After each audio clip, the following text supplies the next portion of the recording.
Moving on to Ankara, where NATO leaders are meeting for their second day of talks after US President Donald Trump reignited the confrontation over Greenland and lashed out at other allies over Iran. For more, we can go straight over to Ankara and bring in our NATO correspondent, Shona Murray. Good morning, Shona. So look, Donald Trump arrived yesterday and almost straight away berated his allies. Tell us more. Well, good morning, Maeve. That's right. I mean, even the most seasoned NATO diplomats have been saying for the past few weeks that this summit would be straightforward, that it would pass off without incident because of the numbers being pledged and spent on defence. $50 billion yesterday at the NATO Defence Industry Forum. But the idea was that Donald Trump would be placated by that. But of course, he had other plans. The first moment he basically touched down here in Ankara, he lambasted allies over not helping him in the war in Iran. And then, as you said, he reignited that confrontation with Denmark over the use over the US trying to control Greenland. Take a listen. Greenland doesn't help Denmark. Denmark doesn't spend money to really help Greenland. But it's an important part for the United States. And it's surrounded by China ships and Russian ships. And that's not going to happen. It's not going to happen. It was Greenland that, and it continues to be, that should be controlled by the United States, not by Denmark. Now, the Prime Minister of Denmark obviously responded saying Greenland is not for sale, but it's obviously tarnished somewhat this summit. Then, moreover, overnight, Maeve, we know that the United States launched strikes against Iran in command and control centres. So there's a real concern that that might overshadow today's proceedings, which, of course, we're supposed to be talking about Ukraine, the war in Ukraine, and also the defence of the European continent. Of course, Donald Trump is due to meet Volodymyr Zelensky, the Ukrainian president, this afternoon around 2:30. But still, it's not really as straightforward as NATO allies had hoped. Maeve? Hearing some big announcements coming out of that summit there on spending, Shona. Did that not please President Donald Trump? Well, certainly there was. I mean, $50 billion on tanks, submarines, Patriot systems, interceptors, and of course about $10 to $20 billion on drones, anti-drone technology, which is obviously important for modern warfare. So the idea was that that would settle, Donald Trump's claims that Canada and Europe have fallen behind over the past few decades when it comes to defence spending. But I sat down with the Foreign Affairs Minister of Canada, Anita Anand, and I asked her about Canada's pledges. We see the Russian threat moving further and further north towards the Arctic Circle.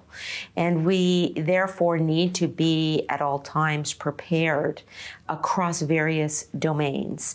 40% of Canada's landmass is in the Arctic. 70% of our coastline is in the Arctic. These submarines make sense from a threat perspective, from a geopolitical perspective, but also in terms of ensuring that we are scaling up in areas that will defend and protect the homeland. Do you think the issue with Greenland and Donald Trump is over now? Do you think that's settled? Canada stands with Denmark and Greenland. We, in fact, opened a consulate in Greenland in early February. And so I'll be meeting with the Foreign Minister of Denmark today. I'm sure we will discuss the importance of continuing to uphold the support for territorial integrity and state sovereignty.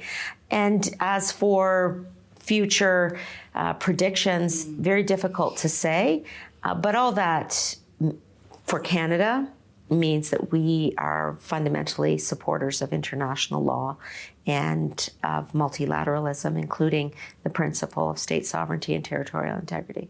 How important is it that Canada is working with Germany and Norway? That's very much the focus of Canada's foreign policy and our work to ensure that we're not only focused on the Arctic, but also NATO's eastern flank, where our largest military operation is Operation Reassurance in Latvia, where we lead the multinational brigade group and will do so at least until 2029.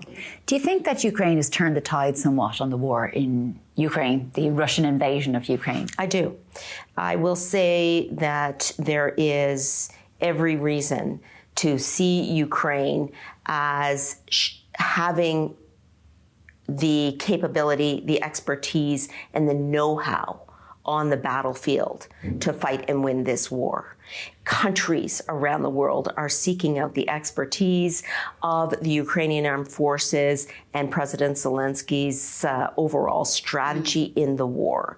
Always keeping in mind the importance of territorial integrity and state sovereignty, again, of Ukraine. The Donbass area, this is Ukrainian territory. Crimea, this is Ukrainian territory. We must never forget that. Do you think it's going to come back, Crimea? I do. And I will say Ukraine is going to win this war. And then just final question, Minister, as a woman, because we saw this picture that Donald Trump posted about Giorgia Meloni, who's going to be at this summit today, saying there should be a restraining order. And they used to be close friends. Obviously, they've fallen out. Well, of course, Canada's approach to diplomacy is very much about the policy initiatives that we are undertaking with many countries, Italy included. You mentioned our relationship with Europe earlier in the interview. I'll just say, of course, this is a time where, from a Canadian perspective, we are encouraging women to run for public office and to seek leadership positions.